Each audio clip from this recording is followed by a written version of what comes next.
2022-23ನೇ ಇಸ್ವಿ ಟೈಮ್ಗೆ ನಿವೇಶನ ಹಂಚಿಕೆ ಆಗುತ್ತೆ. ಸಿದ್ದರಾಮಯ್ಯನವ್ರು ಸಿ ಎಮ್ ಆಗಿರಲಿಲ್ಲ, ಹಂಚಿಕೆ ಮಾಡೋದು ನಾನು ಹೇಳಿದ್ದೆ ಅವ್ರಿಗೆ ಅಂತ. ಇದು ಇನ್ನೊಂದೇನಾಗುತ್ತೆ, XYZ ಅನ್ನೋ ಒಂದು ಗುಂಪು 10 ಜನ ಇರ್ತಾರೆ ಅಂತ ಅಂದ್ಕೊಳ್ಳೋಣ. ಗುಂಪಿಗೊಬ್ಬ ಯಜಮಾನ, ಯಾರೋ 4-5 ಜನ ಸೇರ್ಕೊಂಡು ಏನೋ ಒಂದು ಅಫೆನ್ಸ್ ಮಾಡ್ತಾರೆ, ತಪ್ಪು ಮಾಡ್ತಾರೆ. ಯಜಮಾನನೇ ಹೊಣೆ ಮಾಡ್ತೀರಾ ನೀವು? ಯಜಮಾನನಿಗೆ ಗೊತ್ತಿದ್ದೇ ಆಗಿದೆ, ಗೊತ್ತಿಲ್ಲದೆ ಆಗಿಲ್ವಾ? ಅದೇ ಯಜಮಾನನೇ ಎಲ್ರಿಗೂ ಹೇಳಿಬಿಟ್ಟು ಮಾಡಿಸಿದ್ರೆ ಓಕೆ. ಹಾಂ, ಅಂದರೆ ನಾನು ರಾಘವನ್ ಅವ್ರ ವಾದ ಕೇಳಿದೆ. ಓಕೆ, ಒಬ್ಬ ವ್ಯಕ್ತಿ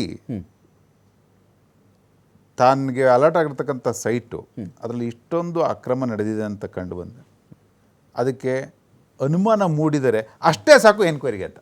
ಓಕೆ, ಎನ್ಕ್ವೈರಿಗೆ ಡೌಟ್ ಸಾಕಲ್ಲ? ಹೌದೌದು. ಅಂದರೆ ಸ್ಯಾಂಕ್ಷನ್ ಕೊಡಲಿಕ್ಕೆ ಅಷ್ಟೇ ಸಾಕು. ಹಾಗಾಗಿ ಗವರ್ನರ್ ನಡೆಯನ್ನ ನೀವು ಕ್ವಶನ್ ಮಾಡೋಕ್ಕೆ ಆಗೋದಿಲ್ಲ ಅಂತ ಹೇಳ್ಬಿಟ್ಟು ಅವ್ರ ವಾದ ಇತ್ತು. ಇನ್ನೊಂದು ಕಡೆ ಈಗ ರಾಘವನ್ ಅವರಾಗಲಿ, ಮಣಿಂದರ್ ಸಿಂಗ್ ಆಗಲಿ, XYZ ಇನ್ಯಾರೇ ವಕೀಲರಾಗಲಿ ಇದುವರೆಗೂ ಈ ಒಂದು ಕಥೆಯನ್ನು ಬೇರೆ ಬೇರೆ ಆಯಾಮದಲ್ಲಿ ಹೇಳ್ಕೊಂಡು ಬರ್ತಾ ಇದ್ದಾರೆ. ಎಂಟೈರ್ ಎಪಿಸೋಡ್ನ 94 ಅಂತಾರೆ ಒಬ್ಬರು, 99 ಅಂತಾರೆ, 98, 2004, 5, 14, 15, 19, 22, 23 ಇದೆಲ್ಲ ಹೇಳ್ತಾ ಇದ್ದಾರಲ್ಲ, ಬೇರೆ ಬೇರೆ ಥರದಲ್ಲಿ ಹೇಳ್ತಾ ಇದ್ದಾರೆ. ಒಂದೇ ವಿಚಾರನೇ, ಅದೇ ನಿಂಗಾನೆ. ಯಾಕೆಂದರೆ ಇದೆಲ್ಲ ಡಾಕ್ಯುಮೆಂಟಲ್ ಎವಿಡೆನ್ಸು. ಹೌದು. ಈಗ ನಿಂಗನ್ ತೆಗೆದು ಇನ್ನೇನೋ ಮಾಡೋಕ್ಕಾಗಲ್ಲ, ನಾವು ಮೈಲಾರಯ್ಯನ ಮಲ್ಲಯ್ಯನ ತೆಗೆದು ಇನ್ನೇನೋ ಮಾಡೋಕ್ಕಾಗಲ್ಲ. ಡಾಕ್ಯುಮೆಂಟ್ಸ್ ಎಲ್ಲರ ಬಳಿಯೂ ಸೇಮ್. ಹೌದು. ನಿರೂಪಣೆ ಬೇರೆ ಬೇರೆ ಥರದಲ್ಲಿ ಮಾಡ್ಕೊಂಡು ಬರ್ತಾ ಇದ್ದಾರೆ. ನನ್ನ ಪ್ರಶ್ನೆ ಇರೋದು, ಇಷ್ಟು ಜನ ವಕೀಲರ ವಾದದಲ್ಲಿ ನೋಡಿ ಸ್ವಾಮಿ, ಸಿದ್ದರಾಮಯ್ಯನವ್ರ ಪಾತ್ರ ಇದು ನೋಡಿ, ಈ ಲೆಟರ್ ನೋಡಿ, ಇಲ್ಲಿ ಈ ಫೋನ್ ಕಾಲ್ ನೋಡಿ ಇಟ್ಟಿದ್ದೀನಿ ಅಂಥೇಳಿ just to convince the justice ಮಾಡಬೇಕಿತ್ತಲ್ಲ ಒಂದು ಪ್ರಯತ್ನ. ಅಂದರೆ ಇಲ್ಲಿವರೆಗೂ ತನಿಖೆದ ಆಮೇಲೆ ಕಥೆ, ಇಷ್ಟು ಕಥೆಗಳು ಇಟ್ಕೊಂಡಿರ್ತಕ್ಕಂಥವ್ರು ಸಿದ್ದರಾಮಯ್ಯನವರ ಪಾತ್ರ ಇದೆ ಎನ್ನುವುದಕ್ಕೆ ಒಂದು ಕಥೆ ಆದರೂ ಬೇಡವೆ, ಒಂದು ಸಾಲ ಆದರೂ ಬೇಡವೆ? ಸಿದ್ದರಾಮಯ್ಯನವರ ಪಾತ್ರ ಅದು ತನಿಖೆಲೇ ಕಂಡು ಬಂದಿರೋದ್ರಿಂದ ಅದನ್ನ ಯಾಕೆ ಇವಾಗಲೇ ನೀವು ಕಟ್ ಮಾಡ್ತಾ ಇದ್ದೀರಿ? ಓಕೆ, ಇವಾಗಲೇ ಕಟ್ ಮಾಡಬೇಡಿ. ಎಲ್ಲಿ ಪಾತ್ರ, ಎಲ್ಲಿ ತನಿಖೆಯಲ್ಲಿ ಎಲ್ಲಿ ಪಾತ್ರದಲ್ಲಿ ಇದೆ ಅಂತ?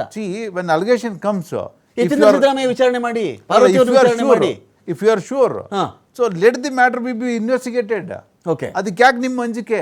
ಸರಿ, ಮೂಡಾ ಬಗ್ಗೆ ಒಂದು ತನಿಖೆ ಆಗಲಿ, ನಾವೇ ತನಿಖೆಗೆ ಆದೇಶ ಕೊಟ್ಟಿದ್ದೀವಿ, ಮಾಡಿದೀವಿ ಅಧಿಕಾರಿಗಳು. ಒಬ್ಬ ವ್ಯಕ್ತಿ ಮೇಲೆ ಯಾವಾಗ ಅಪರಾಧ ಇದೆಯೋ ಆ ವ್ಯಕ್ತಿ ಬೇರೆ ಒಂದು ಏಜೆನ್ಸಿ ಅಥವಾ ಎನ್ಕ್ವೈರಿ ಕಮಿಟಿ ಮಾಡೋದು ಕೂಡ ತಪ್ಪಾಗುತ್ತೆ. ಸೊ ಅದು ಅದರ್ವೇ, ಇದರಲ್ಲಿ ಕ್ವಶನ್ ಅದರ್ವೇ ಒಂದು ಬರುತ್ತೆ.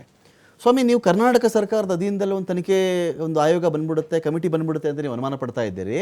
ಸೊ ನಿಮ್ಮ ಉದ್ದೇಶ ಹಾಗಾದ್ರೆ ಇದು CBIಗೆ ಕೊಡಬೇಕು, ED ಕೊಡಬೇಕು, IT ಕೊಡಬೇಕು, ಅಲ್ಲಿ ಕೊಟ್ಟುಬಿಟ್ಟು ಅಲ್ಲೂ BJP ಇದೆ ಸೆಂಟ್ರಲ್ ಅಲ್ಲಿ ಸಿಗಾಕ್ಸ್ಬೇಕು ಅಂತ ನಿಮ್ಮ ವಾದ? ನ್ಯಾಯಾಲಯದ ಉದ್ದೇಶ ಅದಲ್ಲ. ಓಕೆ, ಗವರ್ನರ್ ಉದ್ದೇಶ ಅದಲ್ಲ.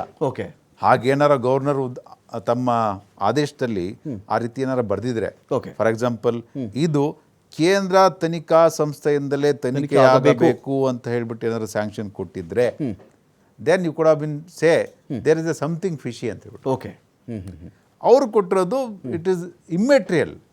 Only when there is a serious allegations are there against the CM, it is require investigation ಅಷ್ಟೇ, ಇಟ್ ರಿಕ್ವೈರ್ ಎನ್ಕ್ವೈರಿ ಅಷ್ಟೇ.